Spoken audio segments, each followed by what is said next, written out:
All right. Well, today in Projection Land, our friend Tucker Carlson is still on one, talking about how Antifa and Black Lives Matter are just like the KKK during Reconstruction because they're they're the muscle for the Democratic Party. Never mind the fact that the Republicans are now the party of white supremacy, or should I say greater white supremacy than the Democrats, and have street gangs like the Proud Boys operating on their side. But let's take a look at what he has to say. War on terror, they got to cut it out, Tucker. They got to cut it out. This is dangerous. I agree. I'm worried, and it is about power, or else they would make the faith-based case against racism, which is the one that you and I grew up with in this country. They said, don't judge other people because what matters is inside, right? But I wonder, you mentioned the BLM movement that really kind of took over a lot of the country, funded by our most powerful corporations over the summer. That is a political movement. Put it in context for us. What would you compare that to? Well, I compare Black Lives Matters to the KKK. I really do, and some people don't understand it. But if you go back to the 1860s, after the Emancipation Proclamation, the KKK was started, and it was the enforcement arm of the Democratic Party. And what's the enforcement arm of the Democratic Party right now? Black Lives Matter and Antifa. They will come to your home and violate your home, try to intimidate the people in your home if they disagree with you politically. Black Lives Matter, a Marxist organization. Marxism is hostile towards religion. That's why I'm glad you went there today.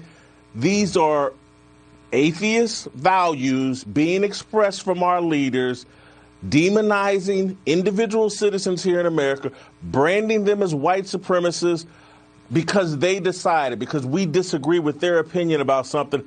This is lunacy, and it's dangerous. What I love about your analysis, and I think the reason you're able to see this so clearly, I can't even I can't even hold myself back. What, Matt? Yeah. Oh, I was just saying, it's unbelievable. What I love about your analysis, it's too much. I can't handle him doing that. So of course then, what's hilarious to me is that he uses the Marxist tie to Black Lives Matter and says, that's why they're the KKK. Dude, in the civil rights movement, the entire governmental apparatus, the FBI, J. Edgar Hoover, all of the most corrupt and malignant right-wing forces in our government were trying to tie communism to the civil rights movement. And that was their effort to discredit them. It's just the entire perception of history is so thwarted. And it's this deeply offensive tactic constantly used by Fox News to put a black face out there, to say completely insane counter-historical things in order to further their right-wing agenda. It blows my mind. Well, none of these guys know what Marxism is. They have no clue. No, they don't. But to be fair, the communist movement in the United States was tied to the movement for Black liberation because they understood that those two things are connected, and it set off a whole long tradition of anti-communism and anti-Blackness going hand in hand. The thing that they are wrong about is these movements are not rigidly atheistic. We've got leaders like Cornel West right now talking about the connections between capitalism and white supremacy. Is he an atheist? I don't think so. That's the thing, though. They can't actually.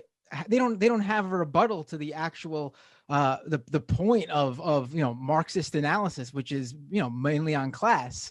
The idea that they always pull out of their ass, the religion. Oh, cultural Marxism. That's what I was thinking of. What the fuck is cultural Marxism? That's something they pulled out of their ass. There's no such. That's not a thing. That's a thing they created to basically wink, wink, nudge, nudge. And we want to keep. What was that, Matt? Well, I was going to say that's I don't know if that's how Whitlock is using it, but that's an anti-Semitic dog whistle. When you go to the thing about Marxism is that it's a threat to Christianity. I think once I said Whitlock is an idiot, black Republican who got his bones, saying Kaepernick was I don't know what he was doing before that, but that's where he crossed my radar, just concern trolling Kaepernick, right? So that's who this guy is. Right. I mean, I don't even think you necessarily even have to say the words exactly cultural Marxism. Espousing, pulling Marxism out of a hat here to deflect on anything, it seems to be that dog whistle as well, to be honest with you. Well, let's stay with them for a second, okay? Because it's been a minute since we've checked in on the anti-capitalist left. And, it's very possible that they are currently acting as the paramilitary wing of the Democratic Party, demonstrating in favor of Joe Biden and against anyone who opposes Joe Biden. Do we have that clip from Portland?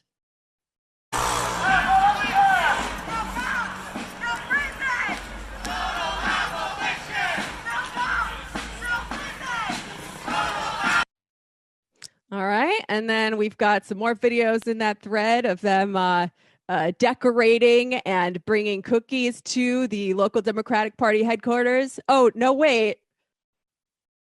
Oh, you got that clip? Anyway, they're smashing it up. Spoiler alert.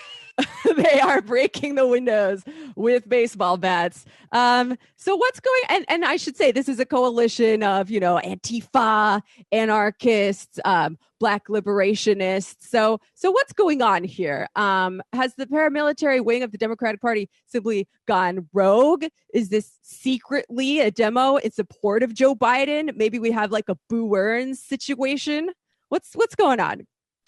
I don't know. I've already gotten lost. I'm trying in my mind to further dissect Whitlock's argument and be like, okay, so putting all these pieces together to deconstruct it, and it's so convoluted and batshit insane that I can't even do that. Right. Well, I mean, that's what you get when you go for this sort of analysis from a guy who's been fired from every sports commentator gig it seems he's had. Yeah. I mean, and I love, my favorite thing is that they connect, they say the Democratic Party associated with the Ku Klux Klan back in the 1800s, but they totally skip over the fact that LBJ signed the Voting Rights Act, the whole change in the party. They just take out the entire 20th century. No, that didn't happen. Goldwater, for instance. Yeah. That's what to support it. Yeah. Right, exactly. They skip over that point in history in order to dupe their stupid viewers into being able to cozy up to their racism. Mm. And if you don't see any complete parallel and linear trajectory throughout history between BLM and the civil rights movement in the 1960s, you're an absolute idiot. You don't even deserve to have a platform on the news. There's just no way to sever those things. Well, I mean, he is an idiot. I mean, look what he's doing. He started in, this makes a lot of sense, actually. Beginning in last summer, Jason Whitlock joined Outkick, Clay Travis's sports outfit. So the biggest hack in sports is Clay Travis. The biggest embarrassment in sports media is Clay Travis. So that's not even a shock to me. Right. So a lot of it comes from, and some of them do it purposefully, but others are honestly just that dumb. The idea that there's just black and white in terms of there's people who like Democrats and people who like Republicans. To these guys, there's no subgroups within everyone's just on the left or the right. There's no spectrum here. So to them, Black Lives Matter, Antifa, Black Bloc, anarchists, communists, socialists, Democrats, moderate Dems, center left Dem, all the same to them. They're all in one big happy family. And then same on the right for them. They don't view things any more than just that. It's just that simple to them. It's just a simple way of looking at things and a way to completely not get what goes on and how the world works. Well, they need something to be reactionary against, right? And in the absence of a strong left-wing anti-capitalist movement that actually poses a threat to capital, they're going to be fighting against these paper tigers. And this is a circle that I've been trying to square with my own studies on fascism, because one of the historical characteristics of fascism and one of the reasons that it first arose was as a reaction to a credible threat from the anti-capitalist left. And we do not have that right now. And yet we are seeing something akin to fascism rising in this country. And I read an article by Alberto Toscano where he goes over some of the correspondence between Angela Davis and George Jackson when George Jackson was in prison. These are, for those who don't know, leftists, Black liberation activists, Black Panthers in the 1960s. And they came up with the idea of the preemptive counter-revolution, right? So even though there might not be a credible threat currently from the anti-capitalist, anti-racist left, reactionaries are still concerned that it's going to happen because they know that they are doing oppression on people. Right. So if in the absence of, a real movement with power to react against, they're seeing it everywhere. They're seeing it in Joe Biden and Kamala Harris. And that made a whole lot of sense to my understanding of the way fascism is operating right now. Also, I think that's 100% right. That's how I view it too. I think it is like a huge overreaction based on they're not materially grounded to the reality of it. They're just seeing Antifa people on Twitter and some protests, and they're saying, oh my God, this is actually happening, because it should happen.